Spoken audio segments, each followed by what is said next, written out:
بسم اللہ الرحمن الرحیم۔ السلام علیکم۔ رات کا وقت تھا۔ میرے ہاتھ میں کاغذ کی ایک چھوٹی سی پرچی تھی جس کے اوپر 2 لفظ لکھے تھے اور ایک پتہ۔ میں اسی پتے پر جا رہا تھا اور مجھے نہیں پتا تھا کہ میرا اس پتے پہ جانے کا فیصلہ ٹھیک تھا یا نہیں۔ اس عورت نے جو مجھے یہ کاغذ پکڑایا، میں تبھی حیران رہ گیا تھا۔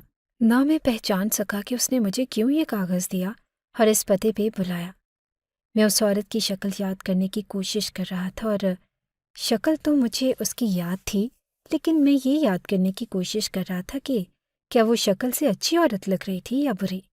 یہ تو اب اس پتے پر جا کر ہی پتہ چلتا۔ پتہ نہیں میرے اندر اتنی ہمت کہاں سے آئی کہ میں یہاں تک پہنچ گیا، لیکن یہ دیکھ کر حیران رہ گیا کہ جس جگہ میں آیا اس کا دروازہ تو پہلے سے ہی کھلا تھا۔ یہ کیا ماجرا تھا؟ میرا دل بری طرح دھڑک رہا تھا اور میں کافی ڈرا ہوا تھا، لیکن اب پیچھے نہیں ہٹ سکتا تھا۔ کہیں یہ گھر خالی تو نہیں تھا؟ کیوں بند دروازے مکینوں کا پتہ دیتے ہیں اور کھلے دروازوں کے پیچھے کوئی نہیں ہوتا؟ میں گھر کے اندر داخل ہو گیا اور گھر میں عجیب سی بدبو آ رہی تھی، بلکہ عجیب سی نہیں، بہت ہی بری۔ ایسا لگتا کہ کسی نے بہت عرصے سے اس گھر کو صاف ہی نہیں کیا۔ میں آگے بڑھنے لگا۔ نہ صرف اس گھر کی صفائی کسی نے نہ کی تھی، بلکہ اس گھر میں کوئی بھی چیز اپنی جگہ پر نہ پڑی تھی۔ کرسیاں زمین پر اوندھی پڑی تھی اور دیواروں پر جالے لگے ہوئے تھے۔ کیا واقعی یہاں کوئی رہتا تھا؟ خیر، میں آگے بڑھا اور ایک کمرے سے مجھے روشنی نظر آئی۔ مجھے ایسے لگا کہ یہاں پر ضرور کوئی ہے جس نے اس روشنی کا انتظام کیا ہوگا۔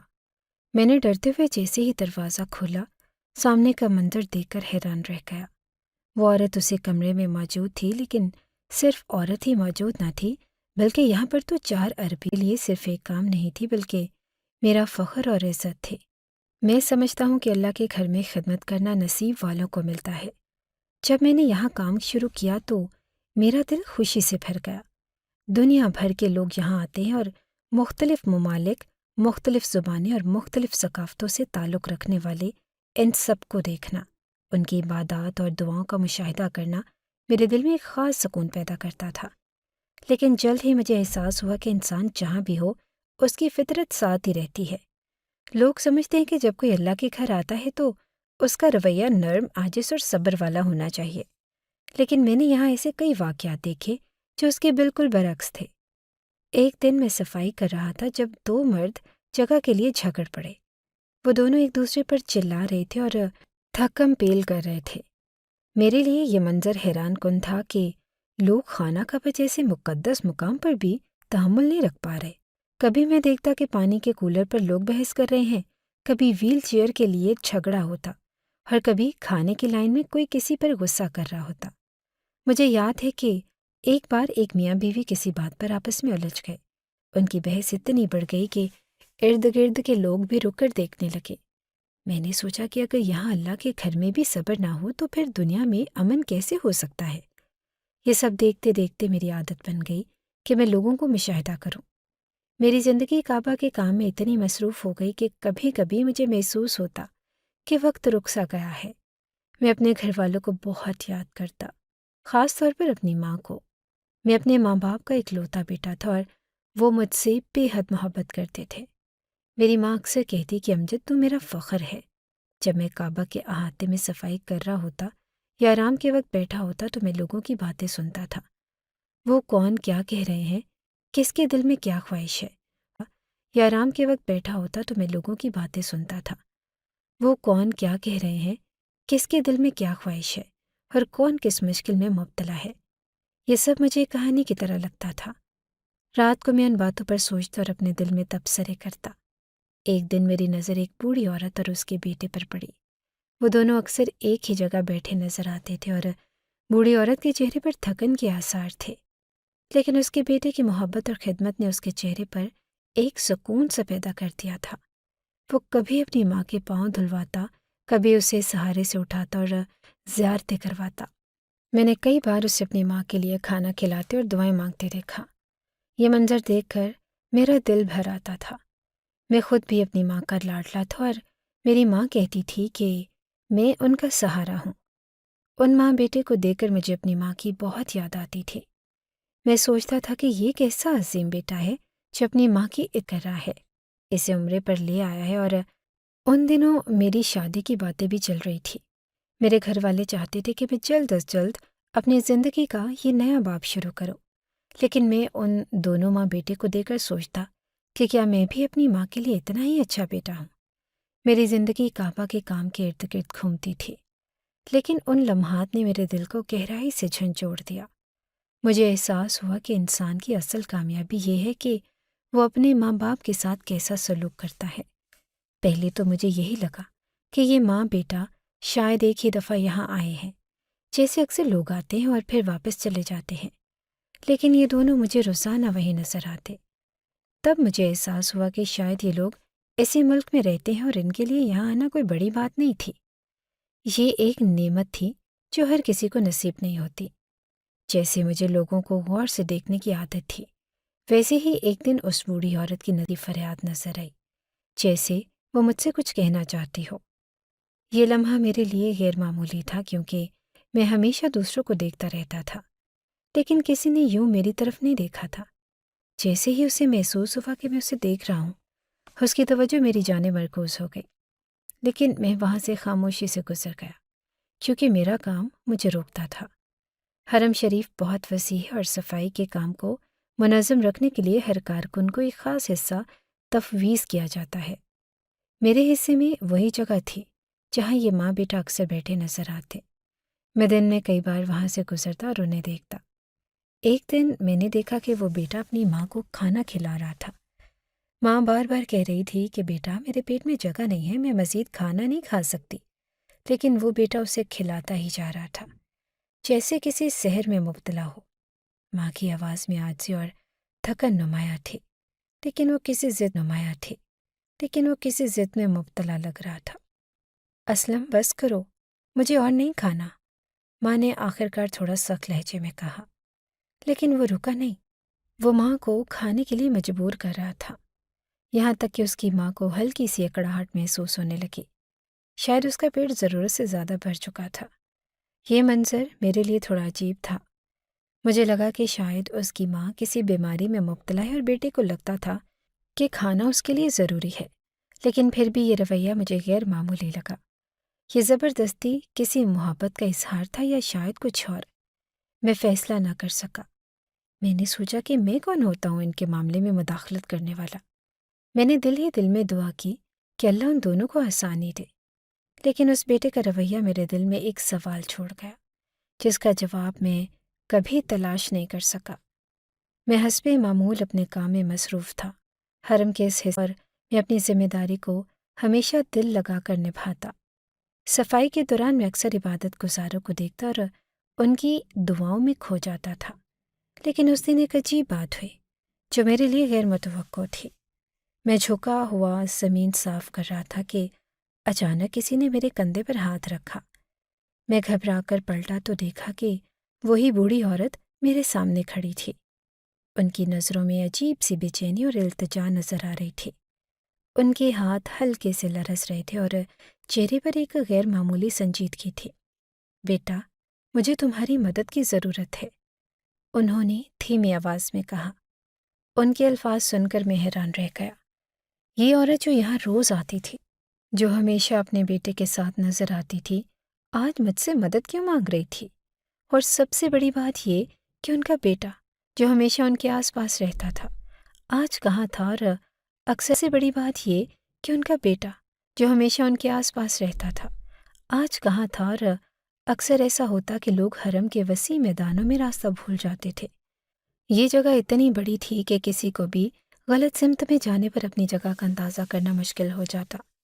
اس لیے انتظامیہ نے خاص افراد کو مقرر کر رکھا تھا جو ایسے لوگوں کی مدد کرتے، لیکن بہت سے لوگ صفائی کرنے والے کارکنوں کو بھی انتظامیہ کا حصہ سمجھ لیتے، ہر ان سے مدد مانگ لیتے۔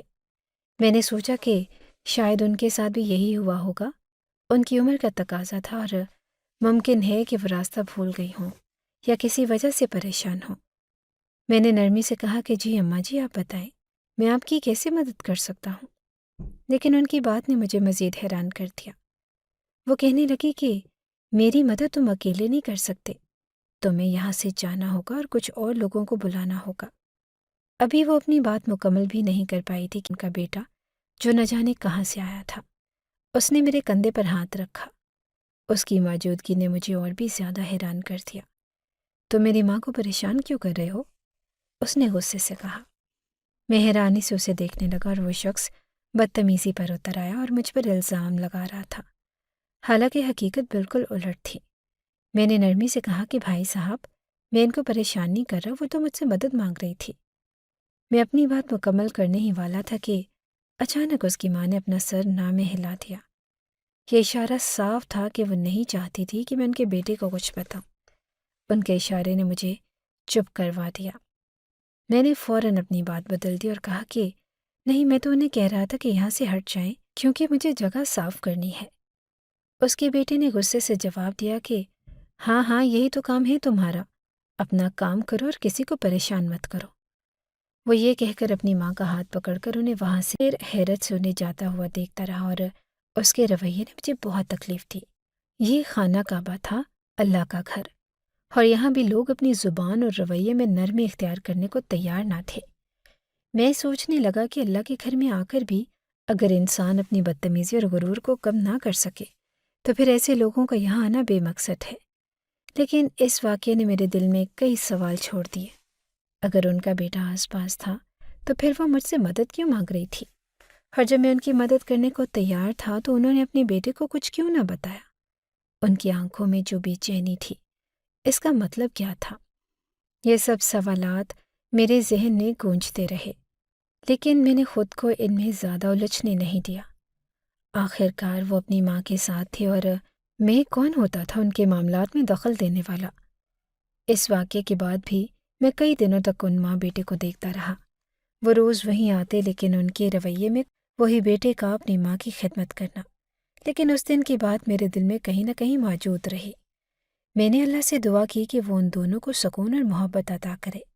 شاید ان کی زندگی میں کوئی ایسی بات تھی جو میں نہیں سمجھ سکا، لیکن یہ واقعہ میرے لیے غیر معمولی تھا، اور یہ مجھے یاد دلاتا رہا کہ انسان کو ہمیشہ نرمی اور عاجزی کا مظاہرہ کرنا چاہیے، خاص طور پر ایسے مقدس مقام پر۔ اس واقعے نے مجھے یہ سکھایا کہ دنیا میں ہر انسان اپنی کہانی کے لیے پھرتا ہے۔ وہ کہانی ہمیں دکھائی نہیں دیتی، لیکن اس کے اثرات ہمیں ان کے رویے میں نظر آتے ہیں۔ اللہ کے گھر میں جہاں پر ہر انسان اپنے گناہوں کی معافی مانگنے آتا ہے، وہاں بھی اگر ہم اپنی زبان اور رویے کو قابو نہ کر سکے تو ہم نے اپنی عبادت کو ضائع کر دیا۔ ان دنوں میری زندگی کا ایک اور پہلو بھی تھا جو مجھے مصروف رکھتا تھا۔ میری ماں اکثر مجھے فون کرتی اور کبھی کبھار میرے بہن بھائی بھی بات کرتے۔ وہ سب میری خیریت پوچھتے اور مجھے گھر کی چھوٹی چھوٹی باتیں بتاتے۔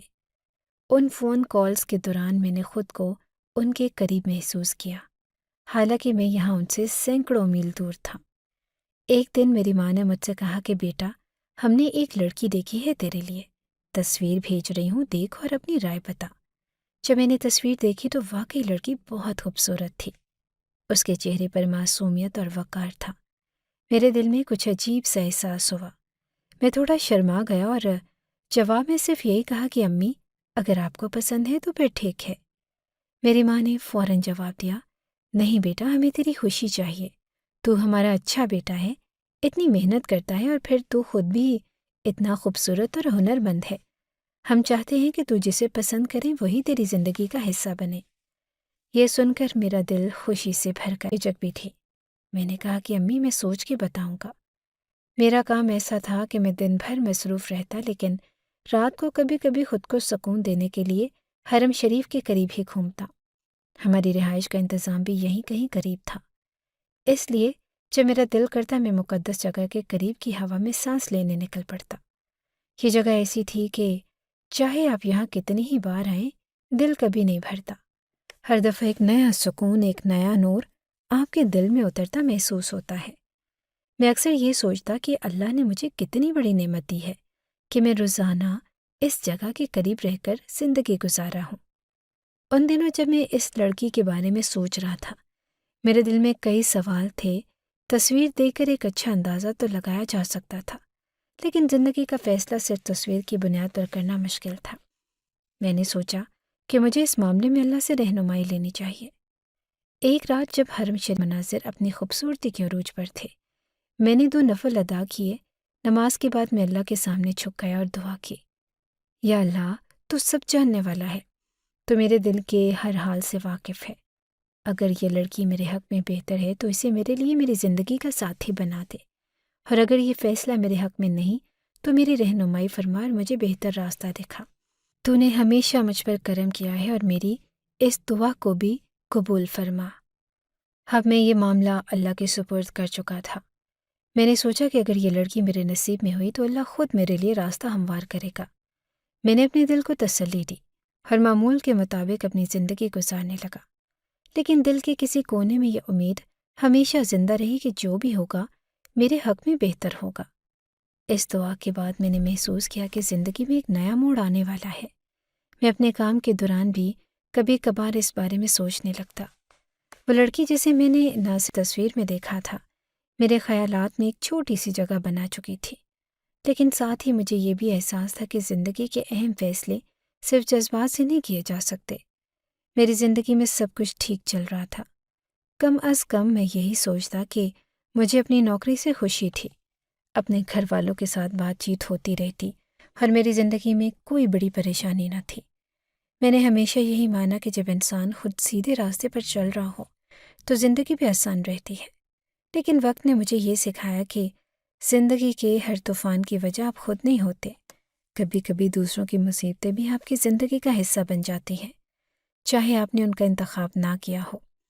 اس دن میں اپنے معمول کے مطابق کام کر رہا تھا۔ صفائی کرتے ہوئے میں اس جگہ کے قریب پہنچا جہاں وہ ماں بیٹا اکثر بیٹھتے تھے۔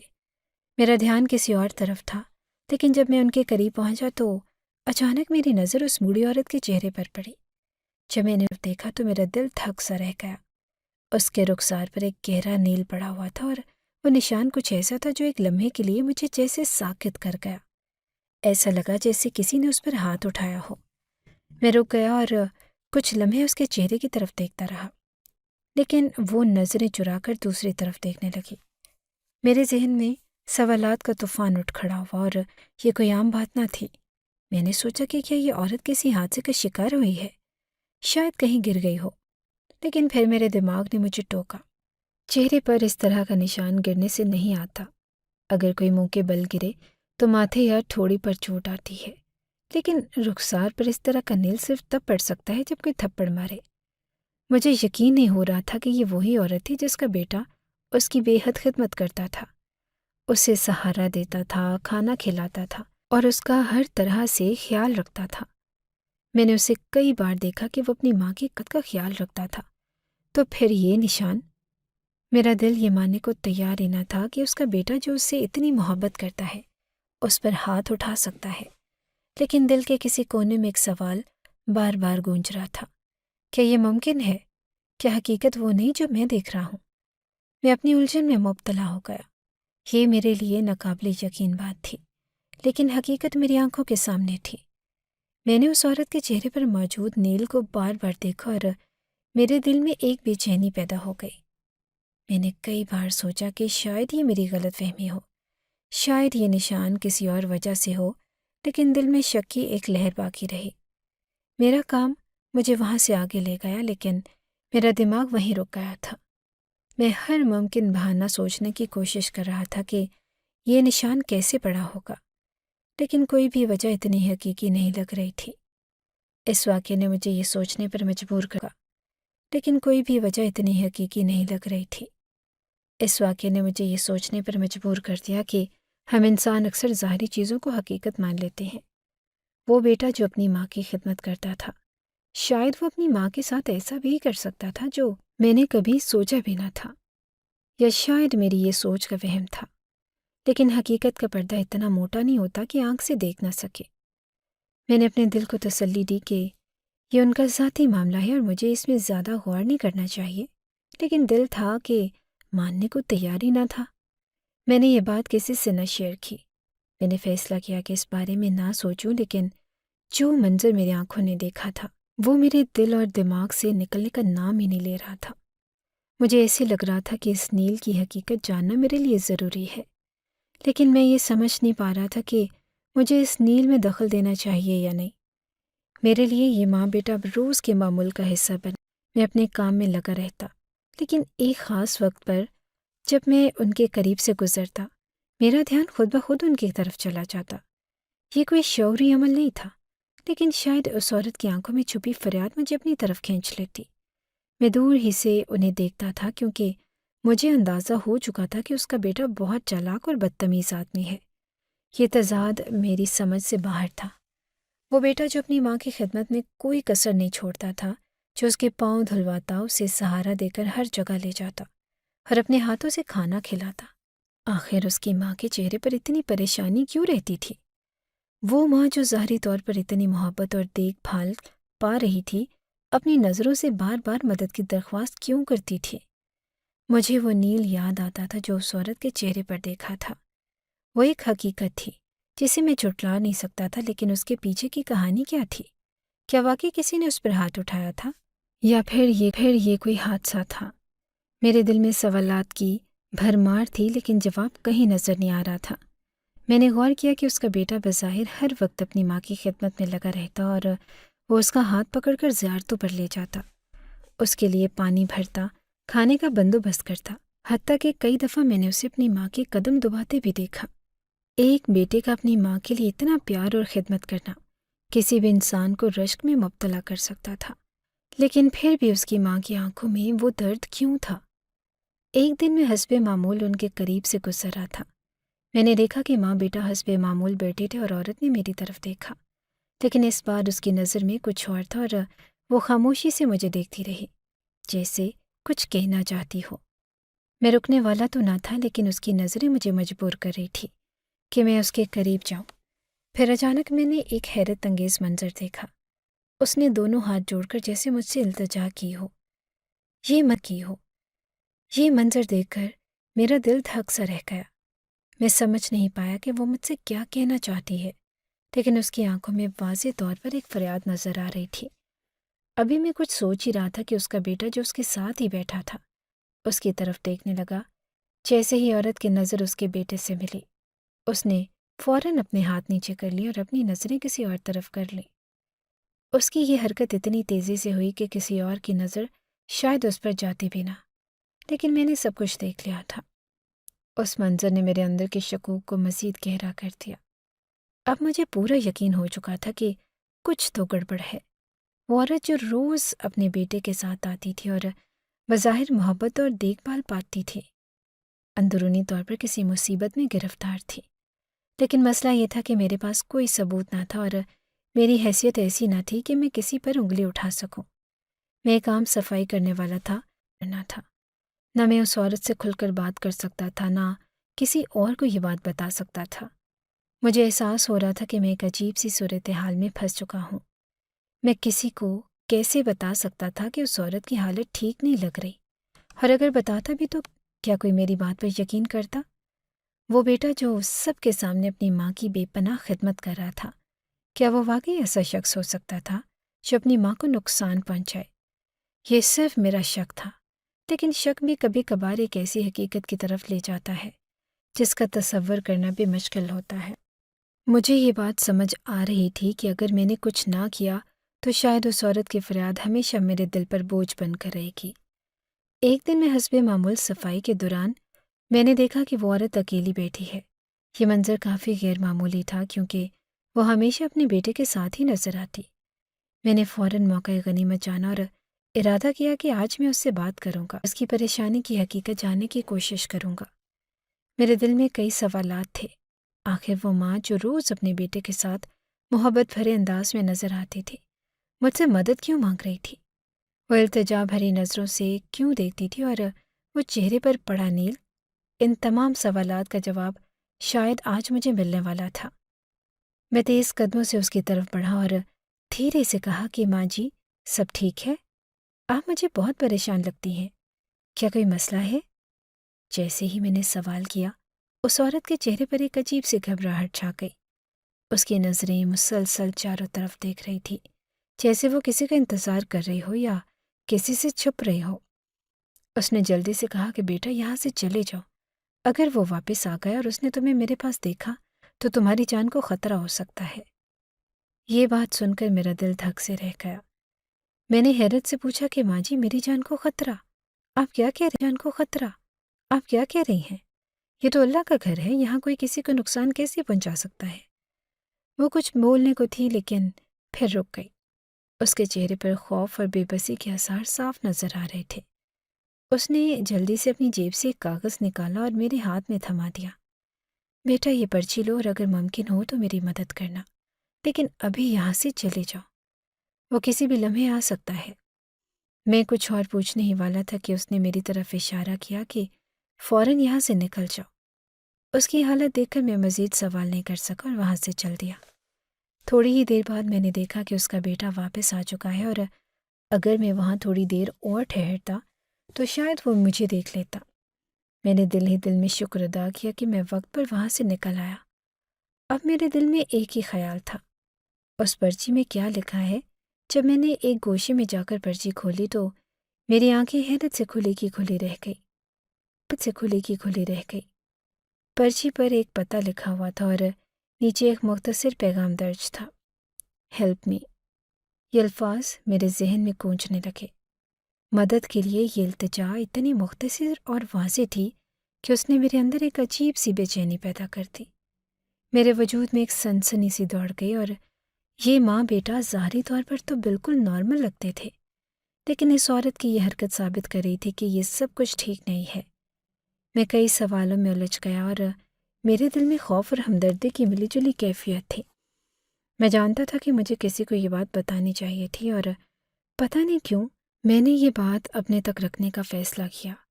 شاید یہ میرا جذباتی پن تھا یا کچھ اور، لیکن میں نے دل میں ٹھان لیا کہ میں خود اس پتے پر جا کر حقیقت کا پتہ لگاؤں گا۔ رات کے وقت میں نے اس جگہ جانے کا ارادہ کر لیا۔ یہ شاید میری زندگی کی سب سے بڑی غلطی تھی۔ تو اندازہ نہیں تھا، میں نے دل ہی دل میں اللہ کا نام لیا اور اس پتے پر جانے کے لیے نکل پڑا۔ میرے دل میں خوف تھا، لیکن ایک عجیب سی ہمت بھی پیدا ہو گئی، اور میں سوچ رہا تھا کہ اگر واقعی اس عورت کو میری مدد کی ضرورت ہے تو مجھے کچھ نہ کچھ ضرور کرنا چاہیے۔ لیکن ساتھ ہی ساتھ ایک سوال بھی میرے ذہن میں گونج رہا تھا، اگر وہاں جا کر کوئی مسئلہ ہوا تو کیا ہوگا؟ راستے بھر میرے دماغ میں مختلف خیالات آتے رہے۔ کیا اس کا بیٹا واقعی ظالم ہے؟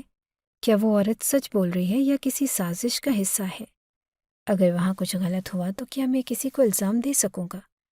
یہ تمام سوالات میری سوچ کو الجھا رہے تھے، لیکن میرے دل میں ایک ہی بات بار بار آ رہی تھی، اگر میں نے کچھ نہیں کیا تو شاید مجھے ہمیشہ پچھتاوا رہے گا۔ میں دھیرے دھیرے اس پتے کے قریب پہنچ رہا تھا۔ راستہ کافی سنسان تھا اور میرے دل کی دھڑکن تیز ہو رہی تھی۔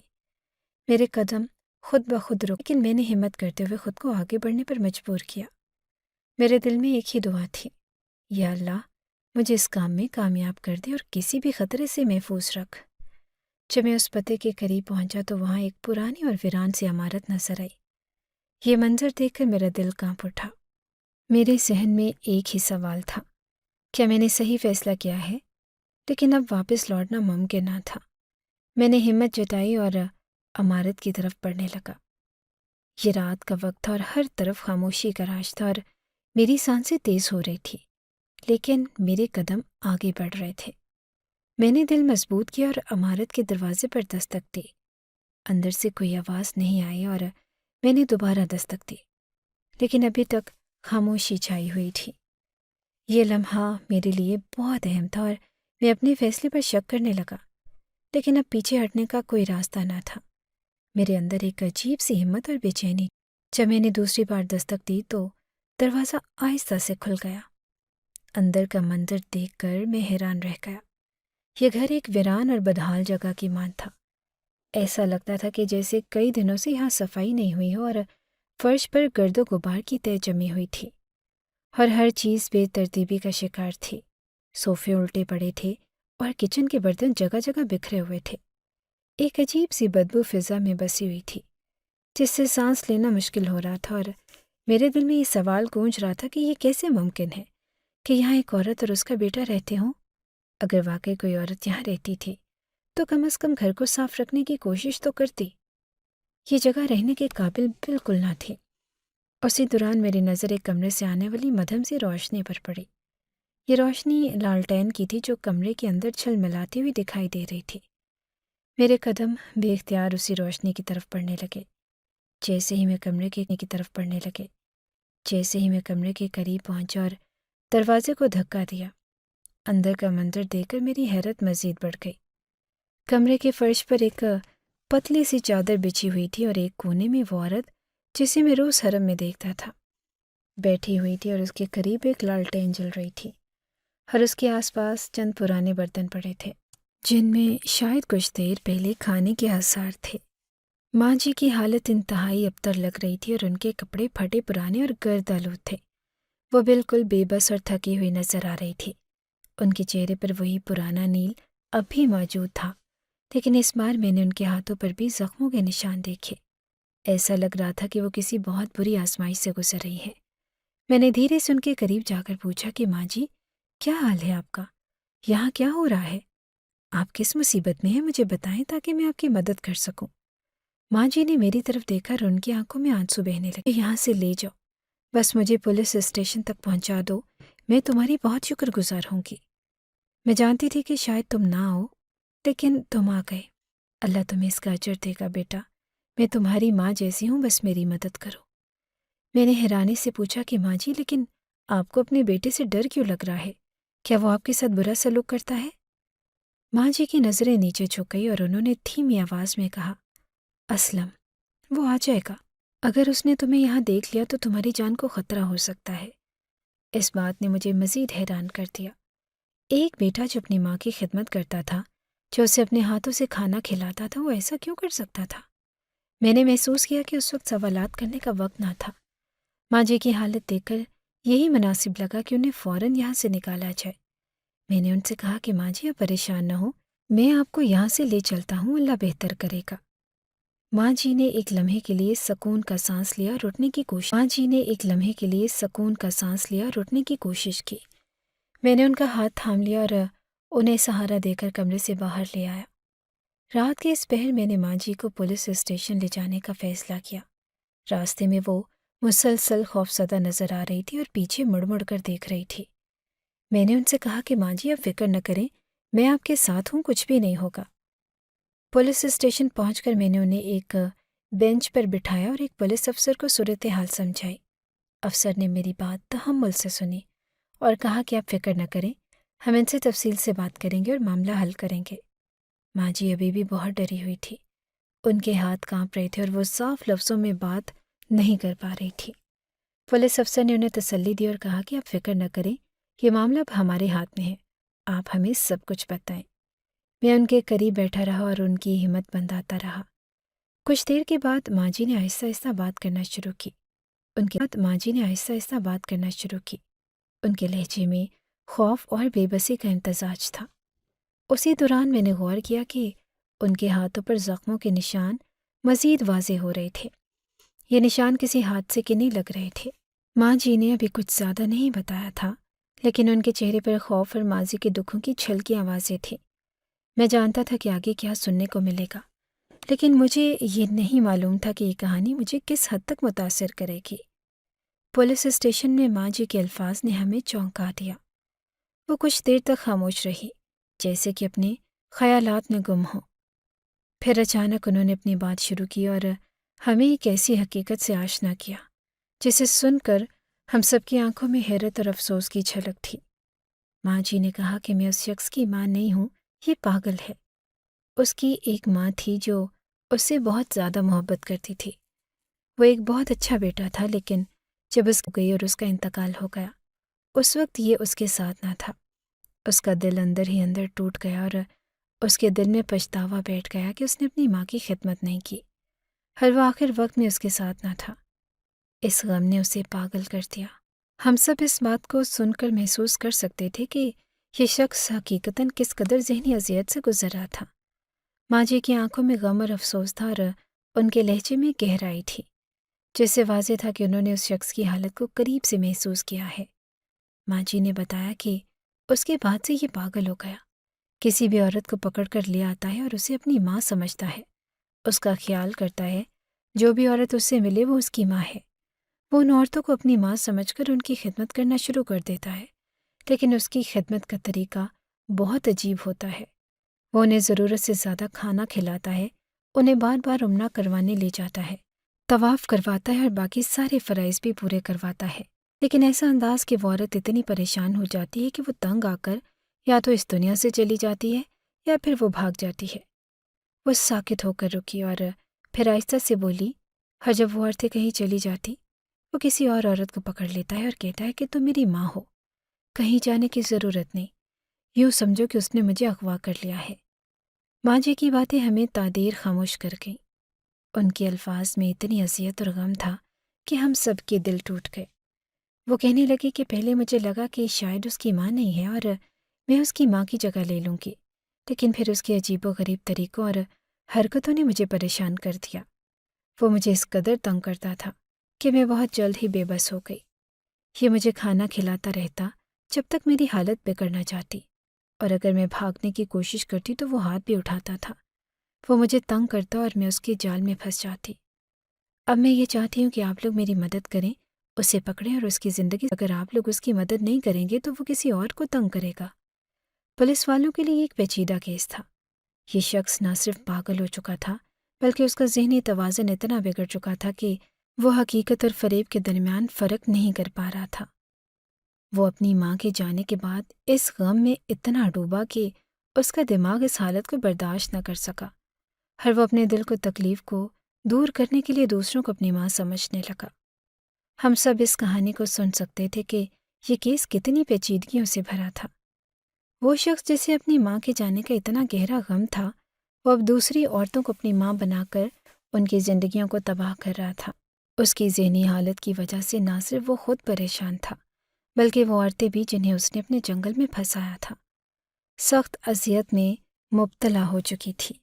پولیس نے فوراً اس پتے کی تحقیق کرنا شروع کی جس کا ماں جی نے ذکر کیا تھا۔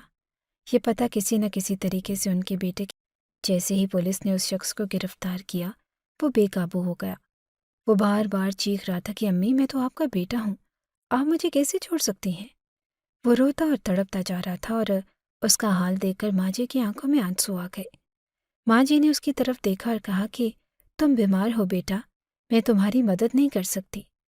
وہ جملہ ان کے لیے کتنی اذیت کا باعث بن رہا تھا، یہ ہم سب کی آنکھوں سے ظاہر ہو رہا تھا۔ اس کے بعد پولیس نے اس شخص کو مزید تفتیش کے لیے حراست میں لیا اور ماں جی کو ایک عورتوں کے سینٹر منتقل کر دیا جہاں وہ امن اور سکون سے رہ سکیں۔ پولیس والوں نے میری طرف مڑ کر دیکھا۔ آپ نے بہت اچھا کام کیا، یہ ایک نایاب مدد تھی جو آپ نے کی۔ آپ کے جیسے لوگ بہت کم ہوتے ہیں جو دوسروں کی مدد کرتے ہیں، اور ان کی باتوں نے مجھے سوچنے پر مجبور کر دیا کہ شاید واقعی ہم سب کو ایک دوسرے کی مدد کرنی چاہیے، چاہے حالات جیسے بھی ہوں۔ وہ مجبور کر دیا کہ شاید واقعی ہم سب کو ایک دوسرے کی مدد کرنی چاہیے، چاہے حالات جیسے بھی ہوں۔ وہ شخص جو اپنی ماں کو کھو دینے کے غم میں پاگل ہو چکا تھا، اب شاید کسی علاج کے بغیر کبھی ٹھیک نہ ہو پاتا۔ اس کی زندگی کا یہ پیچیدہ واقعہ ایک درد بھری حقیقت کی نشاندہی کر رہا تھا کہ کبھی کبھی ہماری ذہنی حالت ہمارے ارد گرد کے لوگوں کو بھی تباہ کر دیتی ہے۔ یہ کہانی مجھے ہمیشہ یاد رہ جائے گی، کیونکہ یہ نہ صرف ایک پاگل پن کی کہانی تھی بلکہ اس کے پیچھے چھپے ہوئے درد اور غم کی کہانی بھی تھی۔ اس سے میں نے یہ سیکھا کہ انسان کی زندگی میں جو بھی واقعات ہوتے ہیں وہ ہمیشہ ایک وجہ سے ہوتے ہیں، اور کبھی کبھی ہمیں دوسروں کی مدد کر کے ان کے درد کو کم کرنے کی کوشش کرنی چاہیے۔ آخر میں یہی کہنا چاہوں گا کہ دکھ انسان کو پاگل کر دیتے ہیں۔ دکھوں کی شدت انسان کے دماغ کو اس طرح متاثر کرتی ہے کہ وہ اپنے آپ کو قابو نہیں کر پاتے، اور پھر وہ دوسروں کے ساتھ وہی سلوک کرتے ہیں جو خود اس نے برداشت کیا ہو۔ کچھ لوگ واقعی اتنے زیادہ دکھوں میں ڈوب جاتے ہیں کہ وہ اپنے حواس کھو بیٹھتے ہیں اور دوسروں کو بھی ان کی تکلیفوں میں شریک کر لیتے ہیں۔ اسلم کی حالت بھی کچھ ایسی ہی ہو گئی تھی۔ اس کی ماں کی موت کا دکھ اس پر اتنا غالب آیا کہ وہ حقیقت اور فریب کے درمیان فرق نہیں کر پا رہا تھا۔ وہ ایک پاگل کی طرح اپنی ماں کی جگہ کسی بھی عورت کو پکڑ کر اپنی دنیا بنا لیتا تھا۔ انسان بڑی عجیب مخلوق ہے، کبھی کبھی خوشیاں اس پر حاوی ہو جاتی ہیں اور وہ ان خوشیوں میں غرق ہو جاتا ہے، لیکن جب دکھ آتے ہیں تو انسان اتنی گہری کھائی میں گر جاتا ہے کہ وہ سب کچھ بھول بیٹھتا ہے، حتیٰ کہ اپنی حقیقت بھی۔ اسلم کے ساتھ کیا ہوگا یہ تو ابھی نہیں کہا جا سکتا، کیونکہ ایک پاگل انسان کو قانون بھی سزا نہیں دیتا، لیکن اسے قید میں رکھنا اور اس کا علاج کروانا ہی مناسب ہوگا تاکہ وہ کسی اور کی زندگی کو تباہ نہ کر سکے، وہ خود بھی سکون سے زندگی گزار، دوسروں کے لیے بھی اس کے پاگل پن سے بچاؤ کا انتظام ہو سکے۔ یہ ایک عبرت کا مقام ہے کہ زندگی میں کسی کی اذیت سے گزرنا انسان کو کس طرح بدل سکتا ہے، اور ہمیں ہمیشہ یاد رکھنا چاہیے کہ دکھ کی شدت میں انسان اپنے دماغ کی طاقت کو کھو دیتا ہے اور پھر وہ دوسروں کے لیے تکلیف کا سبب بن سکتا ہے۔ ہمیں اپنے آس پاس نظر رکھنی چاہیے، ہو سکتا ہے کہ کوئی مدد کے لیے پکار رہا ہو، ورنہ جس طرح سے یہ ماں بیٹا بیٹھے ہوتے تھے کوئی سوچ بھی نہیں سکتا تھا کہ اس شخص نے اس عورت کو اغوا کر رکھا ہے اور زبردستی اپنے ساتھ رکھا ہے۔ لوگ دیکھ کر رشک کرتے اور کہتے کہ کتنا اچھا بیٹا ہے۔ اگر آپ کو ہماری یہ کہانی اچھی لگی ہے تو ہماری کہانی کو لائک کیجیے اور اس طرح کی مزید کہانیاں سننے کے لیے ہمارے چینل کو سبسکرائب کیجیے۔ کہانی سننے کا شکریہ۔ آپ سے ملاقات ہوگی اگلی ویڈیو میں، تب تک کے لیے اللہ حافظ۔